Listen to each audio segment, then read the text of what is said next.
197 communication limited guys. मतलब आपको लग रहा होगा क्या कंपनी के बारे में बात कर रहा हूँ मैं। एक्चुअली मैं बात कर रहा हूँ पेटीएम के बारे में। पेटीएम एक ऐसी कंपनी जो डिजिटल वर्ल्ड की, उसके पहले मैंने जोमेटो के बारे में भी बात किया था।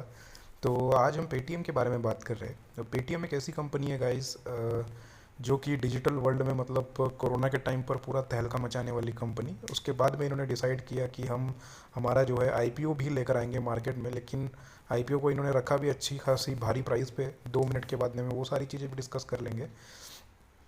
लेकिन गैस मार्केट मतलब है ना, करेक्शन लेकर आता ही है। अगर आपका रिकॉर्ड अच्छा नहीं हो, आप निगेटिव्स मतलब प्रॉफिट नोट नहीं कर रहे हो, आपके अंदर अच्छा पोटेंशियल है, लेकिन हाईली कॉम्पिटिटिव मार्केट है पेटीएम का। क्या हो रहा है ना कि एक ये ऐसा बिग एप्लीकेशन बनाने की कोशिश करें जिसमें सब सुविधाएं हम एक ही जगह पर दें। अंडरस्टूड। बट क्या हो रहा है ना कि बहुत सारी अदर कंपनियां भी ऐसा एप्लीकेशन बना रही है। अपनी एप्लीकेशन को वो लोग ऐसे मतलब ट्रांसफॉर्म कर रहे हैं कि एक ही प्लेटफॉर्म पर सब चीज़ें मिल जाए। लेकिन क्या होता है ना कि यही सारे चक्कर के अंदर आप अपनी यूनिकनेस खो रहे हो। जैसे Paytm is a payment app है ना, वो जो है पेमेंट का बहुत ही मतलब दिलचस्प तरीका इन्होंने निकाला था पेटीएम में पेमेंट करने के लिए। जैसे पेपाल की तर्ज पे आई थिंक ये कंपनी बनाई गई होगी। बट इंडियन मार्केट में इन्होंने काफ़ी अच्छा किया गाइस, मतलब नो डाउट। ये जो काम मतलब कर रहे हैं ना, नो डाउट बहुत ही अच्छे तरीके का काम इन्होंने मतलब इंडियन मार्केट में किया है। और कोरोना का टाइम के आना, उसके बाद में मतलब पेमेंट के लिए सारी चीज़ों के लिए एकदम से मतलब है ना पेटीएम में। और कोरोना के टाइम नहीं, एक्चुअली मैं थोड़ा सा मिस्टेक कर गया यहाँ पर। नोटबंदी का टाइम है ना। जैसे कि जब नोटबंदी हो गई थी, वो that is a random decision government का, वो किसी को पता नहीं था। और क्या हो गया कि टेक्नोलॉजी पेटीएम के पास में थी, इन्होंने नोटबंदी अनाउंसमेंट की। तो भैया अब नोट तो सबके पास में थे, लेकिन खर्चा कैसे करे। आपको पहले नोट चेंज करवाना पड़ेगा खर्च करने के लिए। आपके पास में मोबाइल था और पेटीएम उस टाइम पे छा गया गाइस। मतलब भयंकर तरक्की कर ली पेटीएम ने उस टाइम, भयंकर मार्केट कैप्चर किया। और मतलब ऐसे स्केल पे ऑपरेट किया कि क्या बताए। मतलब सच में गाइस, मतलब पेटीएम एकदम छा ही गया था उस टाइम पे। इन्होंने जो मार्केट एक्विजिशन किया, सारी चीज़ें किया, इनका मॉडल भी ऐसा था कि आने वाले समय में हम जो है जाकर क्या करेंगे, छोटी छोटी चीज़ों को लेकर कहीं ना कहीं आपको चार्ज करना शुरू करेंगे। पेटीएम की जो स्ट्रैटेजी थी, एक्चुअली स्ट्रैटेजी इन्होंने बहुत ही अच्छी बनाई थी कि आने वाले समय में हम जो रहेगा पहले मतलब पेमेंट एप्लीकेशन के तौर पर क्या करेंगे कि हम जो है वो मार्केट को कैप्चर करेंगे। मार्केट को कैप्चर करने के बाद में एक काइंड ऑफ चार्ज कुछ अपने पेमेंट पर हम लगा लेंगे। जैसे कि अगर आप पेटीएम पर अभी देखते हो, तो अगर आप रेलवे का टिकट बुक कर रहे हो पेटीएम के थ्रू, जैसे कि नॉर्मली बहुत सारे लोग करते हैं, तो क्या करते हैं कि उस पर एक आपको है ना एजेंट की फीस या एक फ़ीस देना पड़ता है। एक सर्विस चार्ज बोल लीजिए आप, या फिर ऐसे एजेंट फीस बोल लीजिए, इस फॉर्म में कुछ ना कुछ। तो वहाँ से भी पेटीएम का एक बड़ा फ़ायदे का इन्होंने ये सौदा ढूंढा था। और इन फ्यूचर में जैसे कि हम जो पेमेंट्स कर रहे हैं, आई थिंक हो सकता था, अभी ये है या नहीं पता नहीं, लेकिन उस पर 50 पैसे ऐसे कुछ मतलब एक छोटा सा चार्ज लगाते आपको पेमेंट करने के ऊपर, और बैठे बैठे इनकी भयंकर कमाई हो जाती। सोचिए आप, मतलब 100 रुपये पेटीएम पे हम कितने ट्रांजैक्शन करते हैं। Ticket booking, air ticket booking है, उसके बाद में ये तो इनका मॉडल बहुत ही अच्छा था। लेकिन क्या हो गया ना कि इनके कॉम्पिटिटर और बहुत ही इंटेंस कॉम्पिटिटिव मार्केट में आ गए, तो इनके लिए मतलब बहुत टाइम से सिर्फ लॉसेस ही मेक कर रहे हैं। मतलब प्रॉफिट में कंपनी आई नहीं है आई थिंक। और अभी तक मतलब ये लॉस पे लॉस कहीं ना कहीं कर रहे हैं। डिविडेंड यील्ड, ये सारी चीज़ें आप देख रहे हो, तो इसमें कुछ प्रॉफिट नहीं है ये कंपनी में। और आने वाले समय में इनकी स्ट्रैटेजी क्या है, ये भी मतलब क्लियर नहीं है। इन्होंने आईपीओ तो बहुत ही हल्ले गुल्ला करके, अब देख लेते हैं हम यहाँ पर एक छोटा सा एनालिसिस इसका। एक दिन का एनालिसिस तो सामने ही दिख रहा है यहाँ पर आपको कि 0.75% ये अब गया है शेयर। मूवमेंट भी बनी रही है शेयर में कि मतलब अप डाउन हो ही रहा था। तो 5 दिन के उसमें देखते हैं, तो 5 दिन के उसमें 2% की इसमें तरक्की आई है। ठीक है, अब छोटा सा यहाँ से जो ये शेयर चढ़ा है, देखिए 614 रुपये से लेकर तो 642, मतलब बहुत बड़ी ग्रोथ नहीं बोल सकते इसको।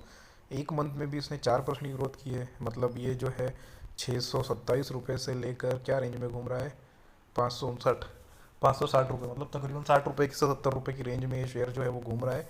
और काफ़ी मतलब मूवमेंट भी नज़र आ रही है शेयर में। देखिए पिछले 6 महीने में इसने जो है हालांकि 4% की निगेटिव ग्रोथ ही नोट की है, लेकिन एक लेवल देख सकते हैं 6 महीने पहले ये कहाँ पर था, 727 पे, उससे गिर कर ही आ गया है नीचे, और फिर अब से ऊपर जाने की कोशिश में लगा हुआ है। लेकिन आई थिंक उतनी बड़ी ग्रोथ यहाँ पर कहीं ना कहीं दिखी नहीं। ये सिर्फ एक जो महीना था जनवरी के महीने में, देख सकते हैं आप कि वहाँ पर फरवरी फर्स्ट वीक में इसने अच्छी चढ़ाई करके तकरीबन 60-70 रुपये की चढ़ाई कर ली थी। तो यही होगा गाइस। और अभी आप 5 साल का देखोगे तो आई थिंक ये 5 साल का और मैक्स एक ही रहेगा, क्योंकि ये जो है 2021 भी शेयर आया था। 18 नवंबर को देखिए लॉन्च हुआ है। लॉन्च होने के बाद में तो कीमत थी 1560 रुपये। 1560 रुपये की कीमत होने के बाद में गाइस, मतलब वहाँ से जो ये है आप देख सकते हो 1560 रुपये, मतलब ऑलमोस्ट 1600 रुपये, गया कहाँ तक था ये, 1700 तक ऊपर चढ़ा भी था ये शेयर, है ना। कितने तक चढ़ा था यहाँ देख लेते हैं, हाईएस्ट है 1782, मतलब 1800 पकड़िए। तो ना 66%, मतलब 1800, अभी 600 के आसपास चल रहा है ये, तो है ना। ऑलमोस्ट 60% की इसमें गिरावट आ चुकी है ये शेयर में ऑल टाइम में। ये तो ऑल टाइम यहाँ से बोल रहे हैं, है ना। जहाँ से लॉन्च हुआ उसका कंपैरिजन ये करेगा ना, जो डाटा ऊपर दिखा रहा है 59.37% का। लेकिन जब गई 1800 रुपये, आप समझ लिए 1782 रुपये, मतलब ऑलमोस्ट 1800 रुपये, 1800 रुपये से आज गिर कर मतलब 600 रुपये पे शेयर गया था। तकरीबन तकरीबन मतलब 1/3 प्राइस पर आ गया है। बहुत भयंकर करेक्शन हुई है गाइस इसमें। यहाँ पर तो जिसने पैसा लगाया होगा तो वो तो एकदम बैंडी बज गई होगी उसकी। तो ऐसा ये पेटीएम का शेयर है गाइस। आने वाले समय में अगर ये स्ट्रैटेजी अच्छी बनाते हैं अपनी अपनी प्रॉफिटेबिलिटी के ऊपर, ये कंपनी को बहुत काम करना पड़ेगा इस। जब ये प्रॉफिटेबिलिटी इनकी दिखने लगेगी कहीं ना कहीं, इनकी वैल्यूएशन भी दिख रही है 41 है ना, 41,000 करोड़ रुपीज़ के आसपास की वैल्यूएशन है अभी। और इस तरीके से काम कर रहे हैं गाइस। डिस्काउंट देना होता है, बहुत सारी चीज़ों को मैनेज करना होता है। लेकिन गाइस इनके पास में एक अपॉर्चुनिटी है ना पैसे कमाने की, ये कंपनी में। अगर ये किसी भी चीज़ में, मतलब अगर आप ऑनलाइन पेमेंट ट्रांसफ़र करते हैं इतनी जल्दी, तो अभी कंपटीशन की वजह से कर नहीं सकते हो, है ना। तो लोग उस पर फिर यहाँ से जुड़ टूट के कहीं और चले जाएंगे। लेकिन गाइज अगर ये कुछ और अपॉर्चुनिटी अपने ढूंढ के निकालते हैं तो इनके पास में एक अच्छा ऑडियंस, मतलब एक अच्छा कस्टमर बेस है ना, जो लॉयल कस्टमर बेस है कि जो पेटीएम की सर्विसेज अभी भी यूज़ कर रहे हैं। तो उसको इनको यूटिलाइज करने का, उनके से कुछ ना कुछ मुनाफा कमाने का अगर इन्होंने अच्छा मॉडल बनाया, तो आई थिंक ये कंपनी गाइज बहुत ही मतलब भयंकर काम कर सकती है आगे आने वाले समय में। तो नज़र बिल्कुल बनी रहेगी पेटीएम के लिए। लेकिन फ़िलहाल के लिए 66% का करेक्शन ये शेयर में देखा गया है 2 ही साल के अंदर, है ना। 2 साल की, अभी 21 में आई है कंपनी, तो अभी 22 और 23, मतलब ऑलमोस्ट 22-23 तो अभी चल ही रहा है। तो मतलब तकरीबन तकरीबन 18 महीने में ये कंपनी ने मतलब इतना डाउनफॉल देख लिया है। अभी इसको रिकवर करके ऊपर जाने के लिए गाइज बहुत मेहनत ये कंपनी को करनी पड़ेगी, और इसके शेयर होल्डर को बहुत ही पेशेंस कहीं ना कहीं दिखाना पड़ेगा। और कंपनी की स्ट्रैटेजी अगर अच्छी रहती है तो ये कंपनी अच्छा कर पाएगी गाइस। अदरवाइज़ मुश्किल होगा ये कंपनी के लिए और इनके इन्वेस्टर्स के लिए। जितनी जल्दी हो सके अच्छी स्ट्रैटेजी बना के एक अच्छे पोटेंशियल इस कंपनी में है, वो इसको एक्सप्लोर करना पड़ेगा। तो thank you so much guys. आज के लिए हमने पेटीएम से शेयर के रिलेटेड बात की यहाँ पर। आने वाले समय में हम और अच्छी अच्छी कंपनीज़ के बारे में और ऐसे ही कुछ केस स्टडीज़ हम आपके सामने लेकर आएंगे, जिससे आपको ट्रेडिंग करने में और फाइनेंशियल सिस्टम्स की अंडरस्टैंडिंग होने में बहुत ही मदद मिलेगा। Thank you so much guys. मिलते हैं अगले वीडियो में, तब तक के लिए लाइक करिए, सब्सक्राइब करिए और शेयर करिए हमारे वीडियोज़ को guys. Thank you so much guys.